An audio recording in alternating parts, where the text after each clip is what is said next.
Bonjour madame. Bonjour. Comment vous allez? Très bien, merci. Je vais très bien. C'est professeur de quoi? C'est madame, c'est mon professeur d'histoire, SCM, mais géographe de formation. J'aimerais savoir comment vous avez fait pour devenir enseignante.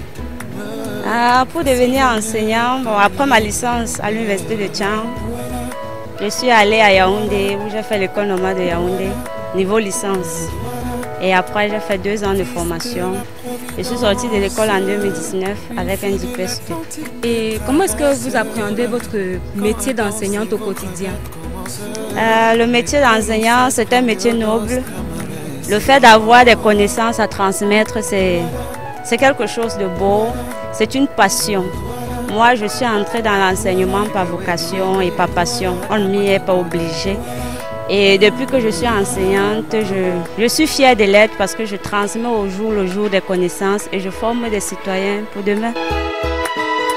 Et quels sont les obstacles que vous rencontrez au quotidien? Il n'y a pas d'obstacles, il n'y a pas de difficultés? Non, l'enseignement ne se fait pas sans obstacles. Enseigner d'abord, c'est accepter, avoir des comportements différents dans une salle de classe. Et lorsque vous avez des comportements différents, il faut savoir les canaliser. Donc la maîtrise de la salle de classe n'est pas quelque chose d'évident. Il y a des jours où des enfants sont turbulents, il y a des jours où ils sont posés. Et aussi avec ce Covid-19 qui nous dérange de plus en plus, respecter les mesures barrières en salle de classe devient très difficile. Parce que l'enseignant, c'est celui non seulement qui transmet, mais qui doit circuler en salle de classe pour observer le comportement des élèves. Est-ce que ces élèves prennent réellement les leçons? Comment remédier à cela? C'est pas évident. Et en plus aussi, on a des parents qui ne comprennent pas encore l'importance du matériel didactique pour l'enfant. Parce que c'est cet enfant-là qui doit avoir le livre au programme, parce qu'avec l'APC, l'approche par les compétences, l'apprenant est au centre des préoccupations. Mais sans matériel didactique, c'est pas évident non seulement pour l'enseignant, mais aussi pour l'élève lui-même. J'aimerais que vous nous dites en fait quels conseils vous pouvez donner à la jeunesse aujourd'hui qui veut devenir enseignant ou enseignante. Le conseil que je donnerais aux jeunes, c'est que pour devenir enseignant, il faut d'abord être un élève assidu en classe. Il faut prôner par l'intelligence. Et par 2, il faut être un bon citoyen, que ce soit à l'école ou dans la société. Et l'enseignement, c'est un métier noble, c'est l'art. L'art d'enseigner, c'est quelque chose de bien. Savoir que demain, on aura des générations qu'on aura enseignées, on aura des ministres, des présidents, c'est une très grande chose. Et là, le plus grand conseil que je donnerais, c'est d'éviter d'entrer dans le tabagisme, l'alcoolisme, parce qu'aujourd'hui, l'enseignant est devenu la victime. Ce sont des enseignants qui subissent toute agression par les élèves. Leur demander de revenir à des bons sentiments, être des élèves assidus, oublier tout ce qui est mauvais, la drogue surtout, et à la longue, ils pourront bénéficier de cet enseignement-là en ayant le gain recherché. Qu'est-ce que tu penses, qu'est-ce que toi, tu penses de la pratique du métier d'enseignement? Déjà, moi, pour la pratique du métier d'enseignement, déjà, c'est un bon métier. Déjà parce que c'est ceux-là qui forment nos leaders qui vont diriger notre pays demain ou après-demain. Ça, c'est le premier point.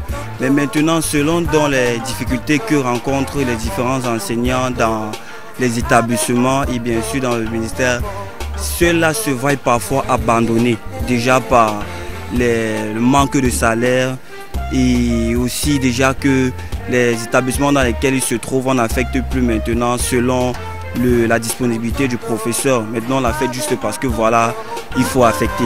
Donc pour moi, le métier d'enseignement, c'est un bon métier. Et puis, pour moi, je vois pas... J'aimerais bien aussi pratiquer ce métier si, effectivement, Dieu me permet. Qu'est-ce que tu penses du métier de l'enseignement pour toi?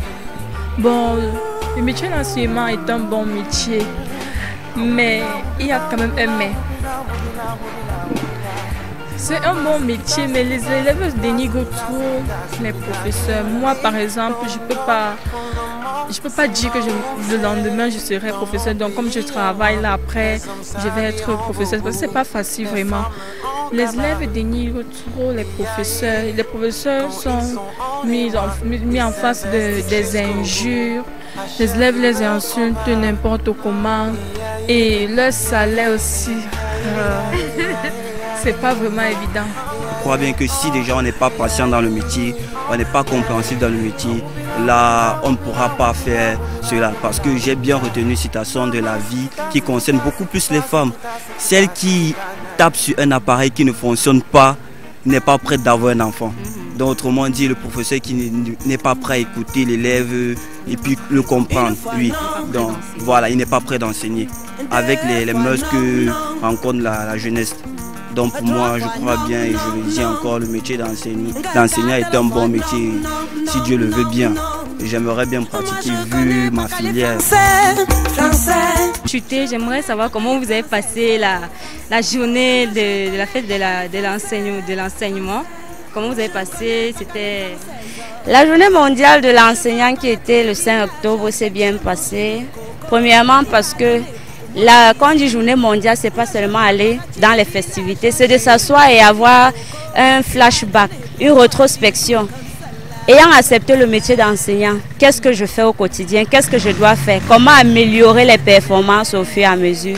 Et pour ce jour, je me suis posé une question, celle de savoir, est-ce que l'enseignant devait souffrir avec tous ces intellectuels qui ont été à l'école? Est-ce que le métier d'enseignant devait être aussi réduit rien que dans des salles de classe, parce qu'on ne valorise pas le métier de l'enseignant. L'enseignant lui-même devait valoriser son métier et le gouvernement et la société tout entière devraient aussi valoriser le métier de l'enseignant. Donc c'est sur ces deux questions-là que s'est reposée ma journée du 5 octobre. Vraiment, merci beaucoup madame, ça m'a ébloui, ça m'a édifié non seulement, mais vraiment je prie que à tous ceux qui nous regardent actuellement à la maison, que cela puisse vous apporter plus de clarté. Bonne journée madame. Bonne journée à vous et merci. Moi je connais pas qu'à les français, je connais pas qu'à les françaises, que je connais pas qu'à les français.